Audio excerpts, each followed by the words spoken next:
Rangkaian kegiatan Komisi Pemberantasan Korupsi dalam sepekan terangkum dalam KPK 24 jam.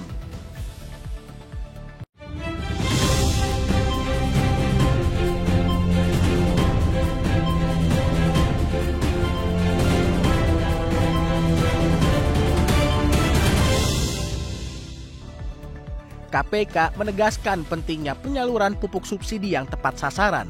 Ketua KPK, Setio Budianto, menyoroti persoalan ini dalam pertemuan dengan jajaran PT Pupuk Indonesia Persero di Gedung Merah Putih KPK.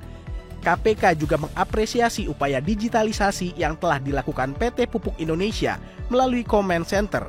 Melalui pertemuan keduanya, KPK menegaskan kerja PT Pupuk Indonesia akan berfokus pada koordinasi, bukan pendampingan.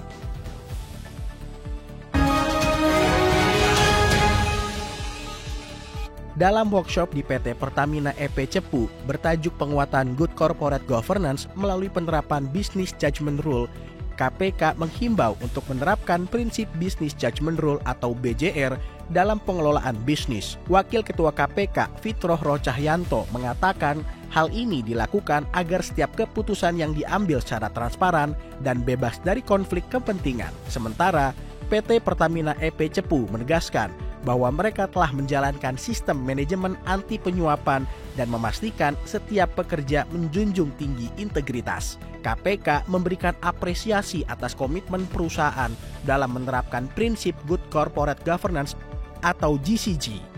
Bisnis yang sehat hanya bisa berjalan jika didasarkan pada nilai-nilai integritas, akuntabilitas, dan transparansi.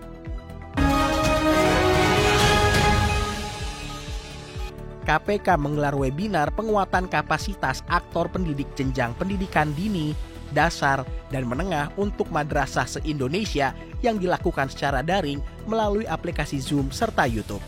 Webinar ini bertujuan untuk meratakan implementasi PAK di seluruh madrasah agar dapat mengakselerasi aksi-aksi pendidikan anti korupsi yang lebih luas. Deputi Pendidikan dan Peran Serta Masyarakat KPK, Wawan Wardiana, menegaskan bahwa penguatan pendidikan anti korupsi di madrasah tidak bisa dilakukan dengan pendekatan konvensional semata. Konsep gamifikasi adalah salah satu strategi yang didorong KPK dalam pembelajaran anti korupsi adalah penggunaan elemen permainan dalam proses belajar mengajar. Metode ini diharapkan dapat meningkatkan keterlibatan, motivasi, dan pemahaman siswa terhadap nilai-nilai integritas, transparansi, dan kejujuran.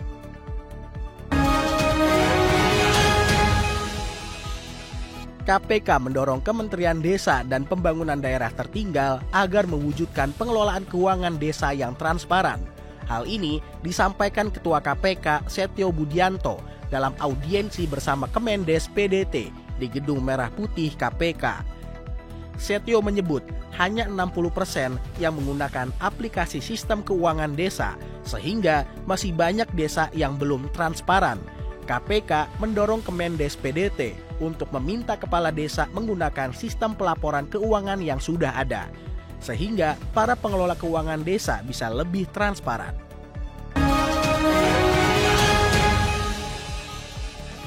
Korupsi bukan sekedar kejahatan finansial, tetapi juga merusak tatanan sosial dan melanggar hak asasi manusia.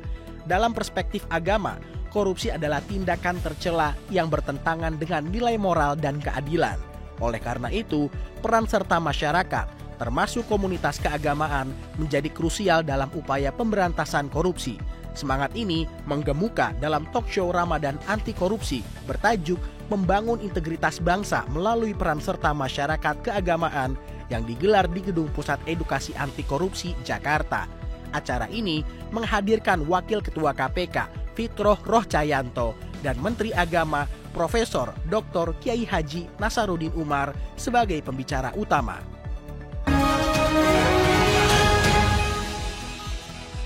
KPK menetapkan 5 orang tersangka dalam perkara dugaan tindak pidana korupsi terkait pengadaan iklan di Bank Pembangunan Daerah Jawa Barat dan Banten atau BJB. Kelima tersangka yaitu YR, Direktur Utama Bank BJB, WH, Pimpinan Divisi Corporate Secretary sekaligus Pejabat Pembuat Komitmen atau PPK, ID, pengendali agensi AM dan CKM, S. pengendali agensi BSC Advertising dan WSBE, serta SJK, pengendali agensi CKMB dan CKSB. Saat ini, KPK masih terus melanjutkan proses penyidikan perkara ini dan belum melakukan penahanan kepada para tersangka.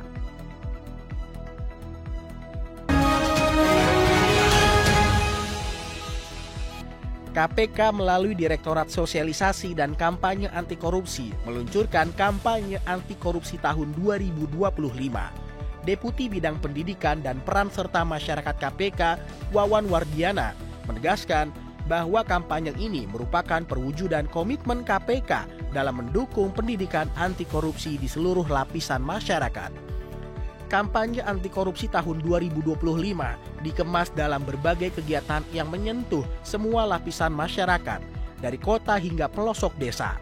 Program seperti Jelajah Negeri Bangun Anti Korupsi atau JNBA, Anti-Corruption Film Festival atau ACFES, Pariwara Anti Korupsi, serta kampanye digital seperti Benar-Benar dan Suara Anti Korupsi diharapkan menjadi motor penggerak dalam mengedukasi masyarakat secara lebih luas dan kreatif.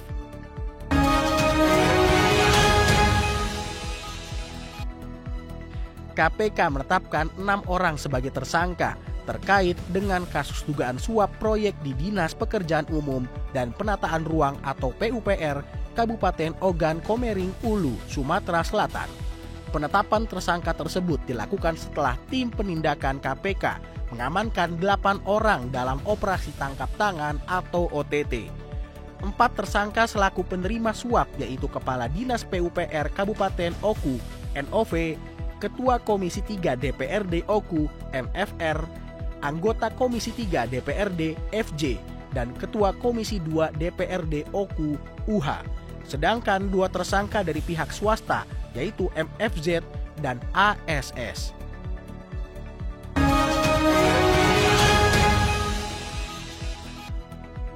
Demikian kegiatan Komisi Pemberantasan Korupsi pada pekan kedua di bulan Maret tahun 2025 yang terangkum dalam KPK 24 jam. Dapatkan informasi selengkapnya melalui website kpk.go.id. Salam anti korupsi.